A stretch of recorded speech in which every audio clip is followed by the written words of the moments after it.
शुक्रिया और बधाई। जब ये धरना शुरू हुआ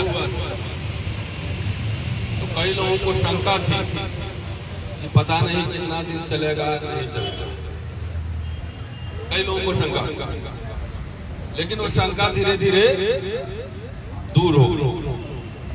आज मैं समझता हूँ 53वां दिन है, 53 डेज, 2 महीना होने जाने को है। और मैं आप सभी को पिछले 1.5 महीना से ज्यादा जितने लोग आए, उसमें सोशल एक्टिविस्ट थे, प्रोफेशनल्स थे, वकील थे, एमपी थे, नेता थे, सब तरह के कलाकार थे, सब तरह के लोग आए यहाँ पर और उन्होंने उपस्थिति दर्ज कराई। और उनकी मदद से लाल और ग्रीन और गद्दे भी लगे, गद्दे पंखे सब लगे। और समाज के लोग उधर पूरी भी रखा हुआ है शायद, और सब भी रखा है। समाज के लोग भी लेकर आते हैं और यहाँ लगातार डटे। मैंने देखा यहाँ कि गांव से दूर दराज देश के कई भागों से यहाँ लोग आए, जो महिलाएं पढ़ी लिखी नहीं भी गांव, वो लोग भी यहाँ आए। दिल्ली विश्वविद्यालय और भारत सरकार को शायद यहाँ की आवाज नहीं जा रही है, लेकिन पूरी दुनिया में ये आवाज जा रही है। इसलिए डटे रहिए, लड़ते रहिए, संघर्ष करते रहिए। भारत को आजादी मिली थी तो पहला कहते हैं 1857 में स्वतंत्रता संग्राम हुआ, और उसके बाद 1947 90 साल कितनी शहादत हुई, कितने लोग जेल गए, तमाम घटनाक्रम हुआ, कितने ने अपनी जान की कुर्बानी दी, अपने करियर को बर्बाद किए। तब 90 साल तब भी लगे। अगर यहाँ समझ रहे हैं कि सिर्फ रितु और रतन लाल की लड़ाई है, मैं अपने तरीके से लड़ रहा हूँ, रितु लड़ रही है, तो आप समझ रहे होंगे कि ये व्यक्तिगत कोई लड़ाई है, ये व्यक्तिगत लड़ाई नहीं है। ये हजारों साल की जो बंदिशें, जो गुलामी, जो देखने का नजरिया है इस समाज में, उसके खिलाफ ये लड़ाई। हम लोगों की नजर में खटकते, क्यों खटकते? अगर आप ऑफिस में नौकरी करते हैं, कोई भी एक ऐसा व्यक्ति मुझे बताइए, चाहे वो कलेक्टर हो, एसपी हो, आईएएस आईपीएस हो, जो स्वाभिमान के साथ नौकरी करके रिटायरमेंट ले, शायद मुश्किल। हर समय उसके माथे पर एक आदमी बैठा रहता है और उसको तरह तरह से तंग।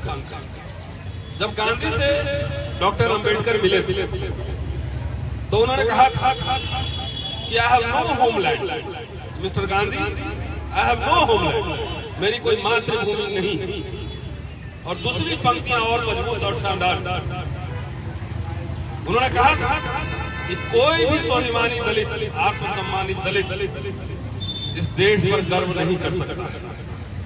अगर डॉक्टर अंबेडकर अभी होते यहाँ पर और यही बात बोलते तो दलित का तो भजन गा रही है सरकार, लेकिन उन पे भी यूएपीए लगा के जेल में डाल, राजद्रोह का मुकदमा लगा के उनको भी जेल में डाल।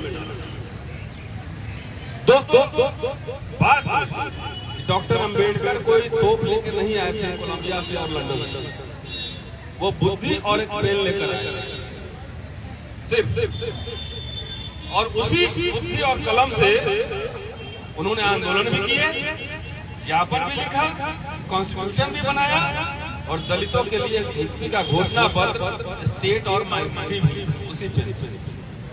वो अंग्रेजों से बात करते, आर्गुमेंट करते, बहस करके उन्होंने जो अधिकार दिलाए, इसकी वजह से हम लोग यहाँ पर अभी बैठे हैं। और ये सरकार की नजर में उनको लग रहा होगा, बहुत लोगों को लगता होगा कि मुस्लिम नहीं भाई, कौन कहता है? 672 साल मुसलमानों का यहाँ राज हुआ, ये तो फले फूलते रहे, इनके पेट निकलते रहे, गाल लाल होते रहे, इनके जागीर बढ़ती रही, इन नवाबों के साथ बैठ कर उनके दरबार में रहे। नहीं, इनके असली शक्ति जो है, जिनको ये समझते हैं, वो यहाँ के शेड्यूल कास्ट, यहाँ के दलित, क्योंकि 70 साल में जो रिप्रेजेंटेशन आरक्षण मिला था, तो आप लोग के अच्छे सफारी सूट भी पहने, अच्छे अच्छे कपड़े पहने हैं, थोड़ा पेट भी निकला हुआ, घर भी अच्छा हो गया, कार में भी चल रहे हैं, एसी में भी चल रहे हैं, तो इनको ये अच्छा नहीं लगता है। क्योंकि मनुस्मृति में लिखा हुआ है कि शूद्रों का धन क्या होना चाहिए, तो उनका आभूषण होना चाहिए ब्लैक मेटल, लोहे। गधे उनके होने चाहिए धन संपत्ति। फटे बर्तन में खाना खाना चाहिए। एक ही अपराध के लिए 4 तरह की सजा। ब्राह्मण के लिए कुछ और, वैश्य के लिए कुछ और, क्षत्रिय के लिए कुछ और शूद्रों के लिए कुछ और।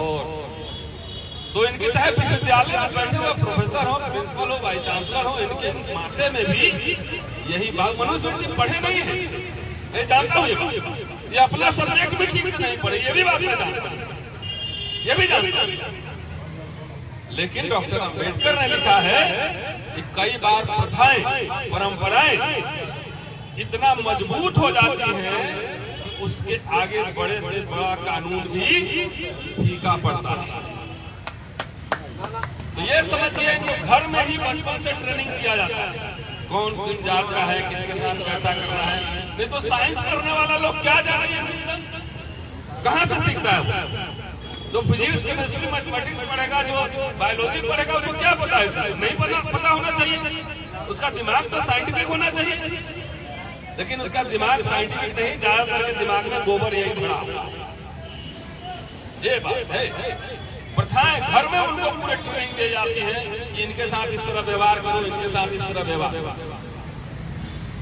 तो मैं जो बताने की कोशिश कर रहा हूँ, ये व्यक्तिगत लड़ाई नहीं। अगर हमारे शर्ट तुमसे बेहतर है तो ये तुम्हारे आंखों में चुभती है, ये तुमसे ज्यादा मेरी किताबें हैं, तुम्हारे माथे में चुभता है। क्योंकि मैं जानता हूं तुम लोग कुंजी छाप है, पर्ची लिखता है। भाई मेरी शुरुआत होती है 0 से और तुम्हारी शुरुआत होती है 21 से। वहां से शुरुआत होती है, तब भी तुमसे मुकाबला करने के लिए हम तैयार। स्कूल कॉलेज से ही हम तुमसे लड़ाई करते हैं, झूठे मुकदमे मेरे ऊपर डालते। मेरे कॉलेज में जाके देखिए 2 बार हमको महिला वाले उत्पीड़न में केस में डाला। हमने ठीक है आ जाओ, नहीं लगे, दोनों बार बैकफुट पे लेकर दोनों बार हराया। और इन्हें शर्म नहीं आती है कि आज तक उसका रिपोर्ट मुझे नहीं दे। तो रिपोर्ट मुझे दे तो मैं जेल में ठेलेंगे। ये भी बात, 1 इंच पीछे नहीं हटे, 1 इंच नहीं हटा। तो यहाँ दिक्कत विश्वविद्यालय में दिक्कत क्यों है, पहले बात समझिए।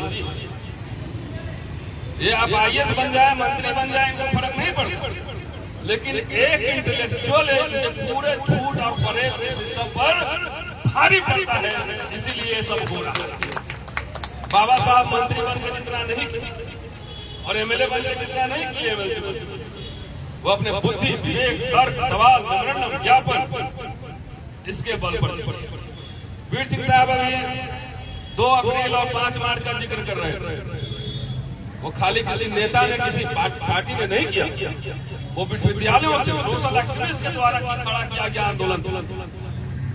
उससे सरकार को 2 बार झुकना पड़ा।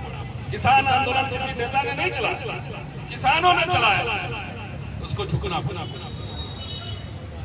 तो विश्वविद्यालय में जो दमन है, बहुत सारे हमारे लोग हजारों की संख्या में हैं टीचरों, बहुत सारे लोग डर जाते हैं, नहीं बोलते हैं। ये दमन किस पर होता है? मुझे किताब लिखने के लिए छुट्टी नहीं दे, सोचो विश्वविद्यालय और कॉलेज जहाँ टीचर को रिसर्च करने के लिए छुट्टी नहीं दे, तो विश्वविद्यालय कैसा बना? कुंजी छाप प्रिंसिपल और प्रोफेसर बने, कुंजी छाप में कह रहा हूँ, सबका चेक करो बायोडाटा, आधा जेल जाए। और 10-10 किताब छाप बोले कि आपका प्रमोशन नहीं हो सकता है, तो सोच लीजिए क्या मामला। लेकिन इससे डरना घबराना नहीं। ये तंग किसको करते हैं? अगर आप जाके अभी सरेंडर कर जाओ, मैं कल कॉलेज की मीटिंग में कह रहा हूँ कि अगर मुझे समझौता करना होता और बार्गेन करना होता, इतना तो लोग देश में मुझे जानते हैं कि प्रिंसिपल और वाइस चांसलरशिप क्या है, बहुत कुछ और मिल गया। लेकिन सवाल व्यक्तिगत मुक्ति का नहीं, ये सवाल समाज की मुक्ति का। और ये मैं बाबा साहब को कोट कर रहा हूँ, पढ़ते पढ़ते वो लगता है मेरे अंदर वो पूरे छवि कैरेक्टर आते जाते हैं। आप सब अम्बेडकर नामा भी देखते ही होंगे। उन्होंने कहा कि मैं हाई कोर्ट का जज बन सकता था, मैं ताज चोटी पे खड़ा हो सकता था, लॉर्ड लिंको को कहा था, यहीं पे विश्वविद्यालय का जो वाइस चांसलर का ऑफिस है वो यहाँ के गवर्नर जनरल का ऑफिस था, यही कि हमारे लिए कुछ कीजिए। एएमयू को आप पैसा देते हैं, पीएचयू को पैसा देते हैं, आप हमारे लिए भी कुछ कीजिए। तो उन्होंने 16 बच्चों को विदेश भेजा था पढ़ने के लिए। ये बात अलग है कि उसमें से कुछ कचरे रह गए, कुछ जैसे मिट्टी का बर्तन होता है, वो तो इस सोच के भेजे थे वहां पर कि वहां पर जाएगा, वहां हमारे जैसा पढ़ेगा तो इस सिस्टम पर, ये मनुवादी सिस्टम पे एक नजर रखेगा, निगरानी रखेगा और समाज की सुरक्षा करेगा। लेकिन हो सकता है उसमें मिट्टी के बर्तन के लिए कुछ टूट गए, कुछ अधपके रह गए, नहीं हुआ। एक लंबे संघर्ष के बाद, इसीलिए कह रहा हूं ना, बाबा साहब ने कहा मैं कुछ भी बन सकता, उस समय के प्राइम मिनिस्टर। तो मुझे व्यक्तिगत बार्गेन करना तो कहीं जाके मुझे झुकना ही तो है, रीढ़ खाली तेरा करना है, लेकिन वो होगा नहीं। चाहे जितना तुमको दमन करना है कर लो, जो करना है कर लो, ये संभव नहीं। अगर मैं गलत, ये तो एडहॉक बढ़ा रही थी, मैं तो परमानेंट 26 साल से बढ़ा इतने मुकदमे अभी हाई कोर्ट में चल रहा है, सुप्रीम कोर्ट में भी जाएगा, हर जगह इनके भावना हाथ होती है, कहीं कहीं कुछ हो जाता है। एक बाबा उधर बैठा हुआ है उद्धव, कहता है मेरे बारे में तुमको आम के पेड़ पे टांग के और रोज एक इंच काटेंगे 24 घंटा में, मेरे बारे में। अभी मन बढ़ा हुआ, सरकार तुम्हारी है, एक्स्ट्रा कॉन्स्टिट्यूशनल अथॉरिटी बन के बोल रहे हो, बकबक कर रहे हो, मुझे ऐसे बाबाओं पे हंसी आती है।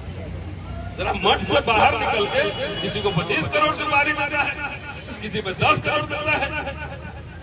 भाई चले जाओ तमिलनाडु, वहां पे बैठे हुए स्टालिन है, चले जाओ। नहीं, वहां बैठ के भाषण देना है कि किसी का गुर्दा निकाल लेंगे, किसी का कलेजी निकाल लेंगे, सुनिए जाके, आप सब जानते हो।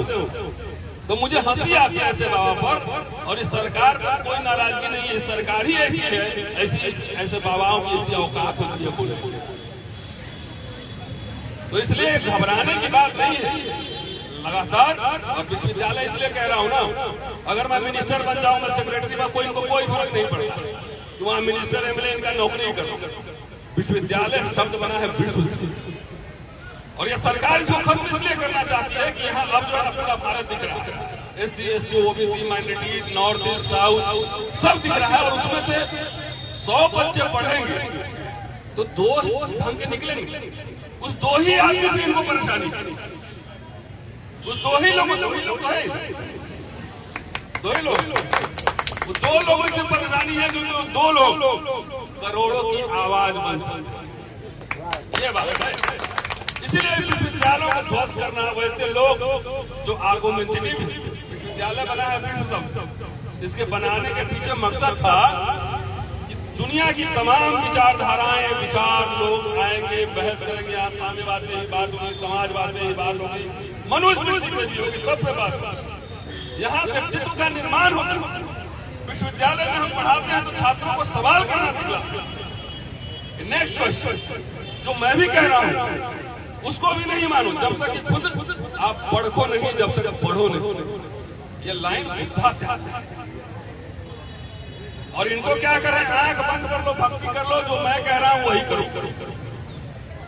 मैं लगता है 1991 से विश्वविद्यालय से जुड़ा हूं और हिंदू कॉलेज में पढ़ाते हुए 23 सालों।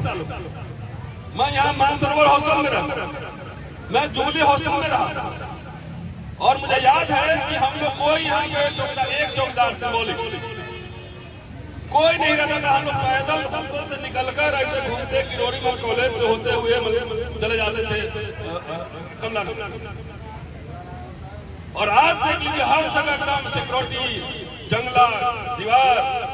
हम लोग चलते चलते वाइस चांसलर से मिल लेते थे morning walk, good morning sir, कैसे हैं, ऐसे बात मैंने किया, मैं चंजीद हुई। और आजकल वाइस चांसलर सब बाउंसर लेकर चल रहा। सोच लो विश्वविद्यालय क्या हाल है। किसी प्रिंसिपल के यहाँ जाओ तो इतने जंगले लगाए हुए, कोई छात्र नहीं मिल सकता, कोई टीचर नहीं मिल सकता। तो क्या हाल हो रहा है। विश्वविद्यालय को नष्ट इसलिए किया जा रहा है कि आपके बच्चे, आने वाली पीढ़ियां यहाँ पढ़े नहीं, सब मजदूर बने। इसके खिलाफ ये लड़ाई है, ये हमारी व्यक्तिगत लड़ाई नहीं है, व्यक्तिगत लड़ाई नहीं। जाते हैं बाहर में मोदी जी तो कहते हैं कि मैं युद्ध की नहीं बुद्ध की धरती से आया, और यहाँ आते हैं तो मनुस्मृति वाला काम करते हैं, सिंबल की चर्चा भी करी। भारत अगर महान है, डॉक्टर अंबेडकर ने लिखा, इस धर्म में इतनी ताकत, तो आप चलिए दुनिया के हर बाजार में और इनके धर्म के देवी देवता रख लीजिए, अब बुद्धा का रख लीजिए, वहां चित्र और मूर्ति किसके ज्यादा बिकते हैं, इसी से पता लग जाएगा कि दुनिया भर में कौन माना जाता है। इस देश का अगर दुनिया में नाम हुआ तो इसलिए कि यहाँ नालंदा, तक्षशिला जैसे विश्वविद्यालय, यहाँ बुद्धा हुआ, यहाँ तर्क और ज्ञान की एक परंपरा थी, कबीर हुआ। ऐसे इनके ऊपर रिसर्च हो रहा है, मनु बाबा के ऊपर कहीं ऑक्सफोर्ड कैम्ब्रिज में रिसर्च नहीं हो रहा, हो गया जिनकी दुहाई के लिए। साथियों, मैं सिर्फ ये कहना चाहता हूं, ये लड़ाई अभी 53 दिन हो गया है, मुझे लगता है चलेगा, और ये लड़ाई कोर्ट में भी चल रहा है, धरना पे भी चल रहा है, और ये संसद में भी ये लड़ाई लड़ी जाएगी। और आ रहा है चुनाव, लोग दलितों के ऊपर दमन हो, ये मुद्दा इस चुनाव का बने। लगातार हम लोग लड़ नहीं थे मुकदमे, हमने तो आपसे चंदे भी नहीं मांगे कि मुकदमा लड़ना या खर्चा देते, जो सैलरी मिलता है उसी से लड़ाई भी चल रहा। मेरी व्यक्तिगत जमीन की लड़ाई तो है नहीं। आप हमको जो अथॉरिटीज देखता है तो हमको रतन लाल इंडिविजुअल नहीं देखता, वो मेरा जात देखता है, और उनका माथे में इनका जनेऊ लपेटा है, मैं जानता हूँ, मैं इतिहास का छात्र हूं। तो कौन क्या सोचता है, उसके दिमाग में क्या चल रहा है, जहन में क्या चल रहा है, इसकी जानकारी मुझे है। Show me your cast, I will show you the rules.